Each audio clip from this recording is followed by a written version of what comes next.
I need to set up one more thing here. Video, he's here. Hold on, let me just set this up. Cheryl, next time we do this, you really have to avoid being late. Okay? It's really unbecoming. There's people watching. Okay. Watching, and they know it's not me, Steve. Oh, yeah, they know exactly. it's you. They The know it's you. lawyer. Fake news. Fake news. No. Lawyers make people wait. Realtors, we have to wait for our clients. True enough. That's the way it rolls. True enough. Anyways, let's get rolling. I'm Samantha Graff Benmor. We've got Cheryl Graff, and we've got Steve Benmor as our guest from Benmor Family Law. Steve is the principal lawyer at Benmor Family Law Group, and we thought it was really important, and we recognize and acknowledge it's a sensitive issue. However, we think it's an important issue, and that issue is how to protect your children when you are helping them buy a home.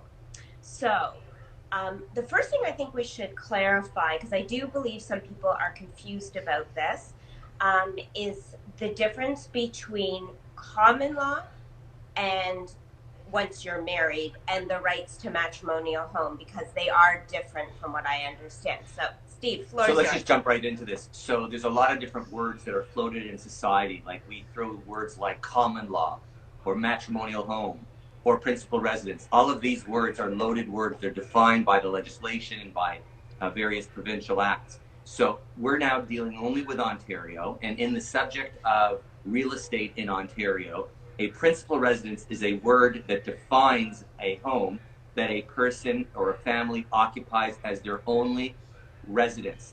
Under the Income Tax Act, a principal residence attracts no tax liability upon its sale, which, by the way, is one of the greatest driving forces to keep building and building your net worth in your home.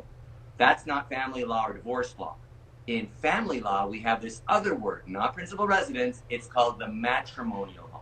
The matrimonial home is defined by Section 18 of the Family Law Act to be the home that is ordinarily occupied by the spouses during marriage until the date of separation.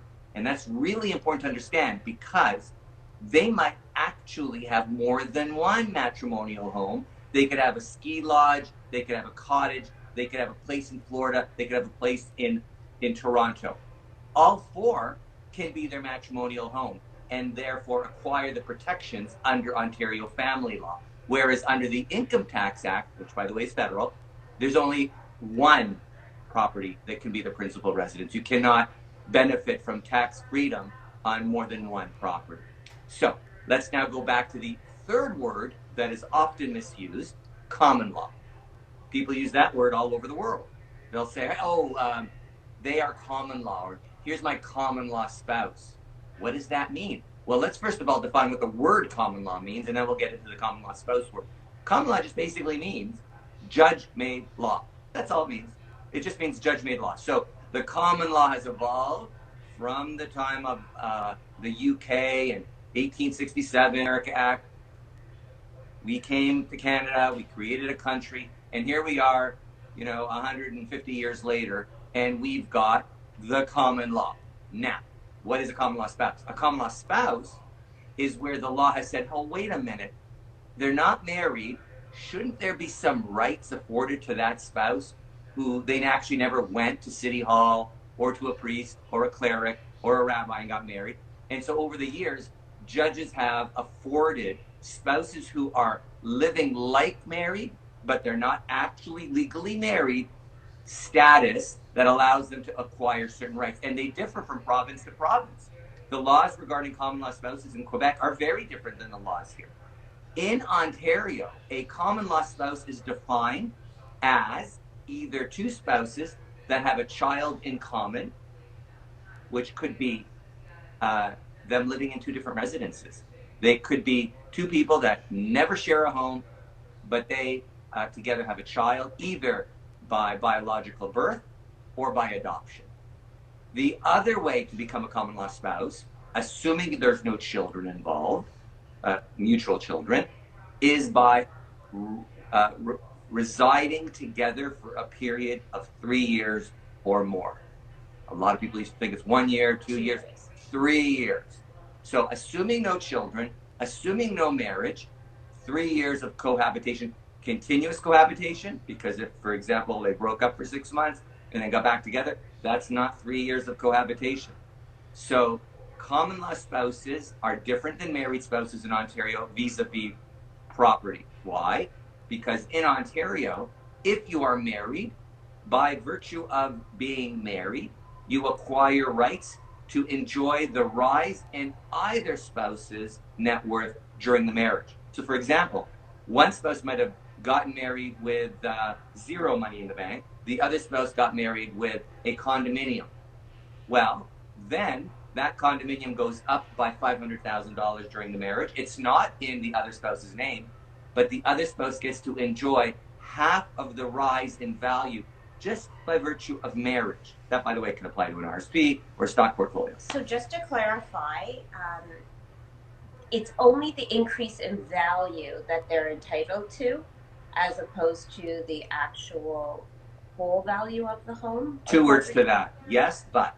Okay. So yes. There's always a but. Yes, for everything other than the matrimonial home.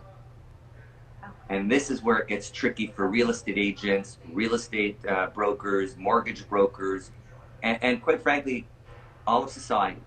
Because if a parent says to their beloved child who is about to either get married or to buy their first home, we love you, we would like you to buy this home, we want to visit you and our grandchildren in this home, so here is $200,000 towards your deposit on that new home. And then the couple who is married lives in that home together, and they break up in that home together. Even though the $200,000 came from the daughter's parents, the husband gets half of it and gets half of the entire equity in the matrimonial home, irrespective of where it came from. And there are very rare exceptions, and they often do not apply. So the bottom line is, anybody watching this should understand that if a parent gifts money to a child, an adult child, to buy a home that becomes their matrimonial home, and that couple splits up, it's as though that gift was given to each of the two spouses, not just to one. Okay. Wait, hold on. What if there's a prenup? What happens? Good. So now the question turns into, how do you protect that gift? And there are at least two very prominent ways to protect that gift. Actually, I'll list three right now. Cheryl, you just mentioned one. A prenup, which by the way is a U.S. term. We don't use that in Canada. Called a marriage contract. It's called in Canada a marriage contract. Okay, marriage contract. Than the Americans. So that's one way that we can distinguish ourselves from our U.S. counterparts. So we call it a marriage contract, not a prenup, although everybody on the street in Canada calls it a prenup too. The other one is a cohabitation agreement. So they are living together, they might have children together, they might one day intend to marry, but they do not call it a marriage contract because they're not married and they're not planning on getting married anytime soon. So marriage contract, cohabitation agreement. Third option is to have the parents, the gifters, register a mortgage on title to the home. And therefore, you might think, well, hold on a second. Isn't that called a loan as opposed to a gift? It becomes a gift when the lender decides to not collect.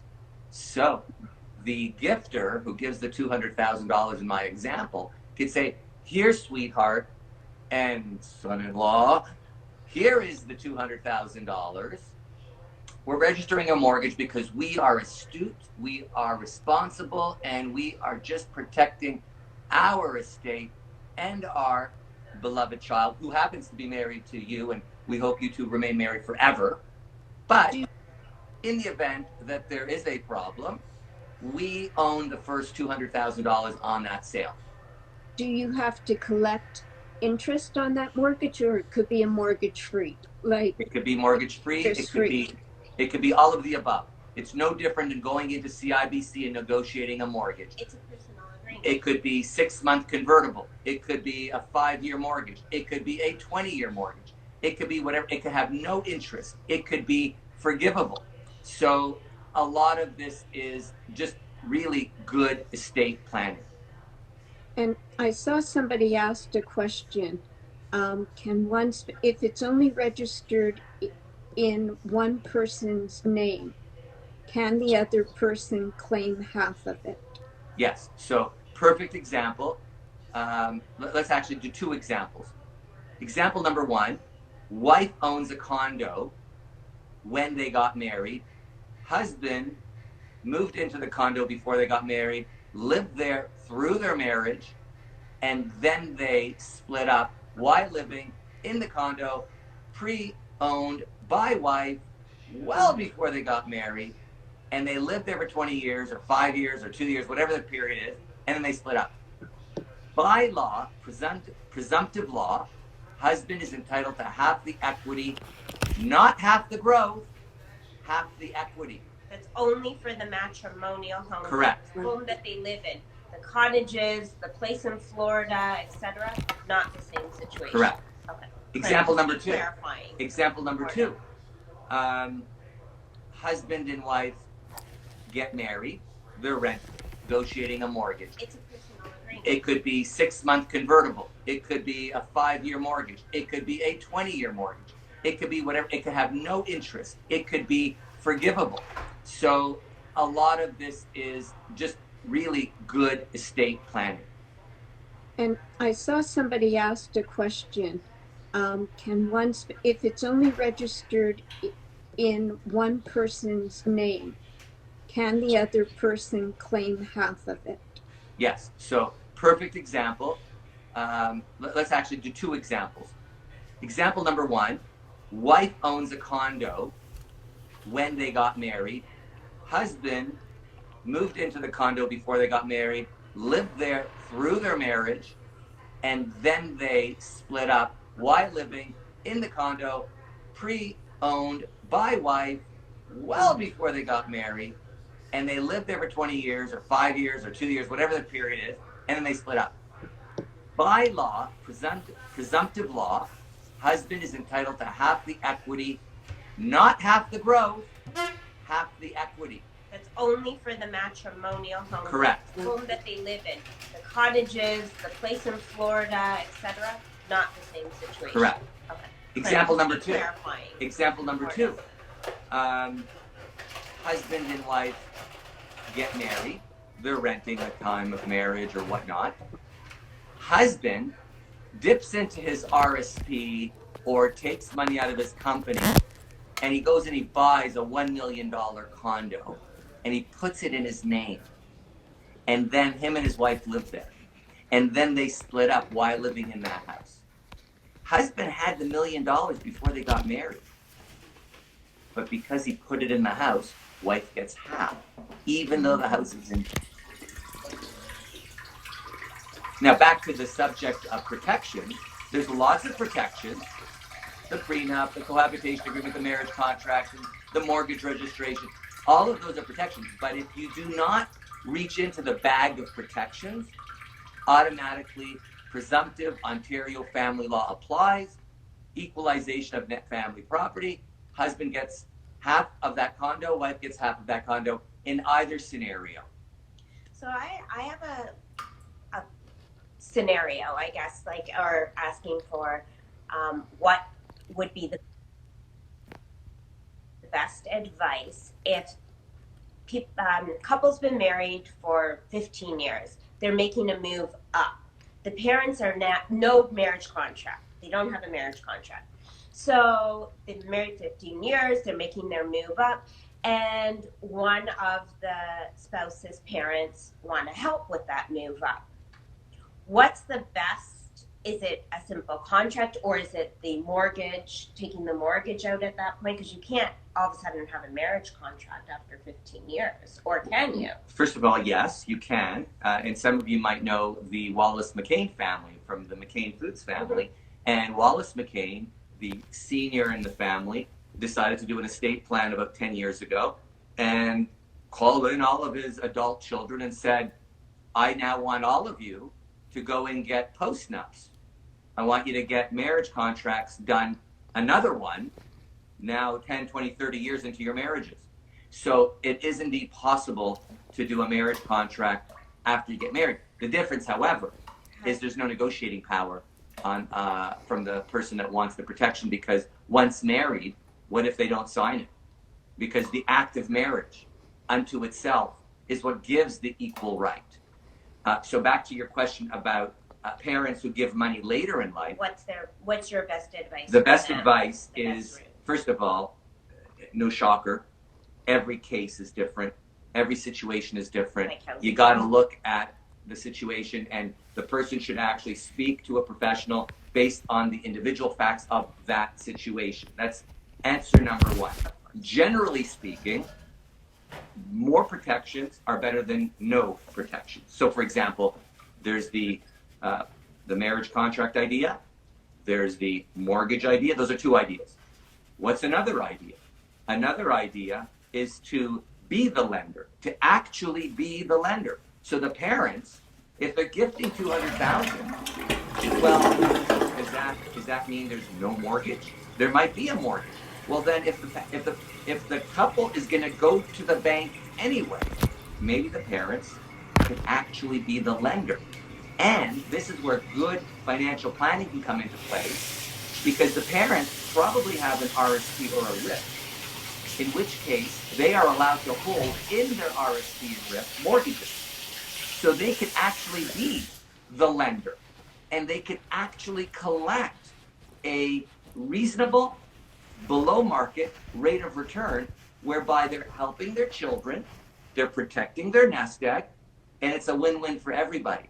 So, for example, if the couple would qualify for, at today's rates, a 3% mortgage, and the parents are barely getting 2% on their T-bills or their GICs, they might say, you know what, we're going to lend you that money at 2.5%.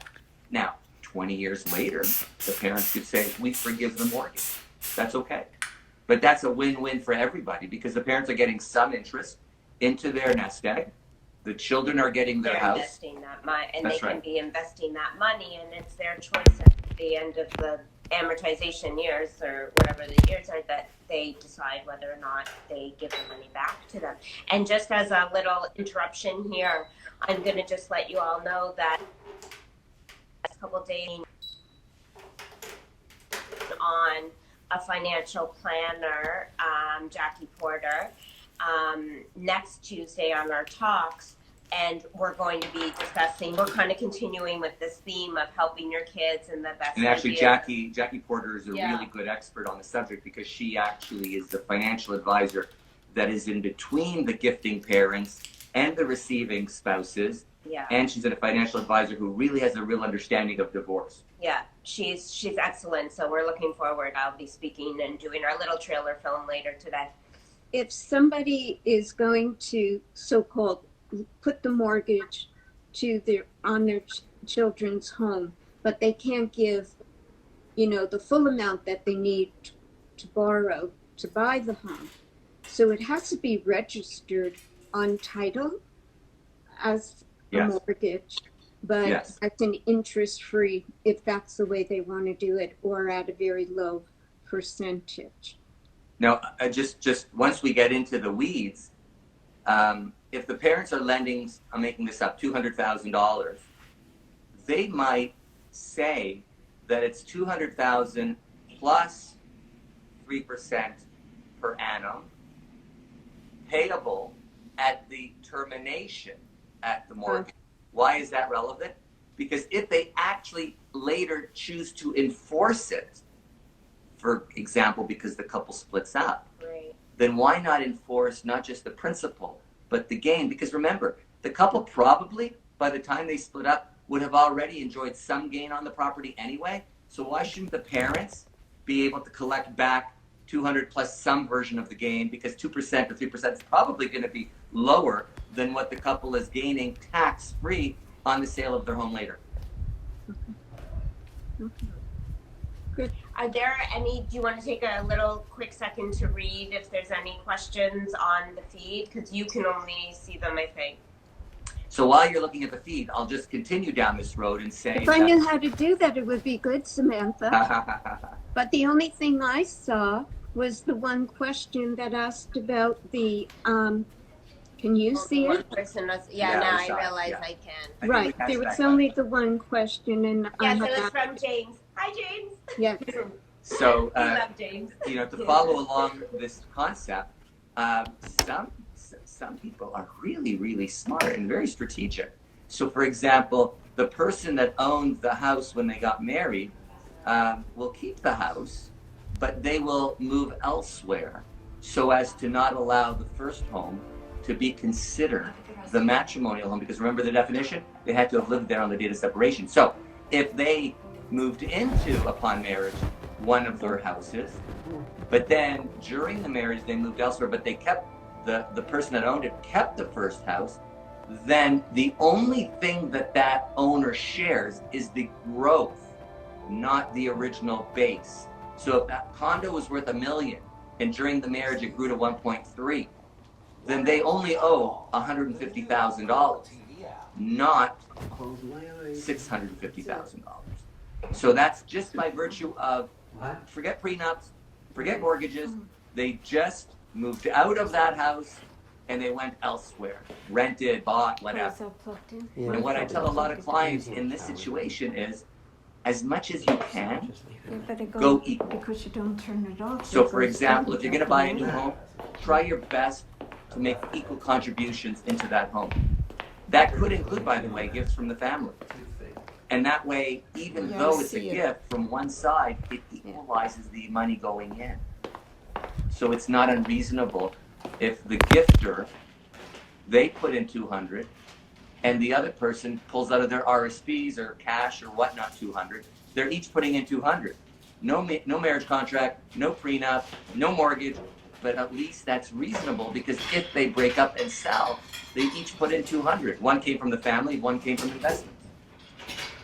So if somebody, and this might go into a little bit, and we're actually going to be bringing like an estate and real estate will sort of lawyer on, but and this might go into that, so I apologize in advance if this is the wrong area, but when you're talking about inheritance, I remember we were talking one time and there was a situation where somebody who was maybe in a little bit shaky of a relationship, shall we say, the one advice that I remember you mentioning, so you can maybe clarify a little bit more on this, is that if the money from an inheritance goes into the matrimonial home, that just with no marriage contract, that goes back to exactly what we were discussing, in that the spouse who is not related to the parents, like. I understand. So the short answer is, we're getting into another area, but I'll answer it very quickly. A gift to one spouse during marriage, whether it's by way of an inheritance or just a present, treated the same way, generally speaking, is not shared upon separation. So the parents who say to the child, I'm giving you an early inheritance, here's $200,000. If that spouse takes that money and puts it into a GIC, puts it in an RSP, buys another condo as an investment, they are protecting that money. If they were to break up, the other spouse does not get a piece of that. Even if there's not a marriage contract. Correct. However, they took the 200 and they renovated the kitchen on the matrimonial home, or they paid down the mortgage. Then that was like gifting the money to the other spouse. Because it went into the matrimonial home. Now, if they put that into their cottage or their condo in Florida or Mexico or where not otherwise, is it the same? Yes, remember what I said. Matrimonial home. You can have multiple matrimonial homes. Okay. So if they took that $200,000 and said, hey, let's buy a cottage with that. and let's put it in the name of the person who got it from their parents. Still a matrimonial home. It still is shared. So the only way to protect early inheritance, using your verbiage, is to put it in an investment. Does it or have to put it be another way? Just don't put it in a matrimonial home. That's the best way to say it. Just don't put it in a matrimonial home. And when I say put it in, I don't mean put it in a shoebox on the shelf. I mean like don't put it in the mortgage, don't put it in the deposit, don't put it in a renovation. Don't have anything to do with a matrimonial home, because once it touches it, it becomes a joint asset. So just to wrap it up, I would say that just to clarify on if a couple is deciding to buy a second or a third property other than the matrimonial home that they live in, would you recommend them having, I guess it's called a post? Yes, in the U.S. Like a post-nup, a marriage contract. A marriage contract at that level in their marriage to just say, hey, you know what, this money came from my parents and I'm going to buy a small condo here and I would like to therefore put it in my name and it be mine and, you know, right. Have a contract. So just like everybody who's watching knows they should have a will, not everybody who's watching has a will. I mean, we all know what we should do and what we do. So on the subject of people get money, whether it's from a gift or from an investment that paid off, many people have this tendency, it's psychological, to want to pay down debt. So even though it's their main debt usually is their matrimonial home mortgage, or for example, a renovation loan, their inclination is, oh, new money came in, pay down debt. It's a very natural impulse. It's all over the world. However, very few people are thinking, family law. I actually am paying off half of her debt or half of his debt when I do that. Or worse than that, my parents are paying off half of his debt when we do that. And so what they need to do is pause for a second and get some advice from people like either myself, yourself, Jackie Porter, people that are in the know on how to best protect that money. Because the $200,000 that we keep referring to as the example, that $200,000 did not just fall out of the sky. Those parents worked really hard during their life to create that wealth that would allow them to give that money. And when the divorce rate is at 50% and the rate of breakup in common law relationships is even higher, the likelihood that that $200,000 is going out the door is very high. That's not a rate that you want to challenge by good hope and prayers. So protecting that gift is really critical, no different than getting a will done to make sure that everybody is protected, including, by the way, the recipient. I think Steve put it best, and we'll probably close off on this note, that as sensitive a matter as this is it's the responsible thing to do. And I remember hearing Steve say this plenty of times with marriage contracts that I've heard him do. He says that, you know, we're going to type it all up. We're going to protect, you know, what is yours and what your parents have helped or you have yourself made.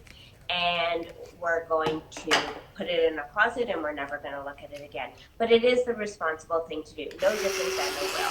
You know, nobody wants to think about these things, but at the end of the day, it could happen and we put it away and hopefully we never take it out. And if I could give a plug, there is a company called spliteasy.ca, and they make available cohabitation agreements and marriage contracts at online at a very reasonable price. And so that's a way that real estate lawyers and agents are able to access easy, affordable contracts to protect their future. Steve, I want to say thank you. Thank you, Samantha. Next time I see you, Live? You'll be on time, Mr. Benmor. Thank you. Thanks, everyone. And Thank by you. the way, feel free to send us, either Steve or Cheryl or myself, any questions that you might have. We're happy to help out any way we can. And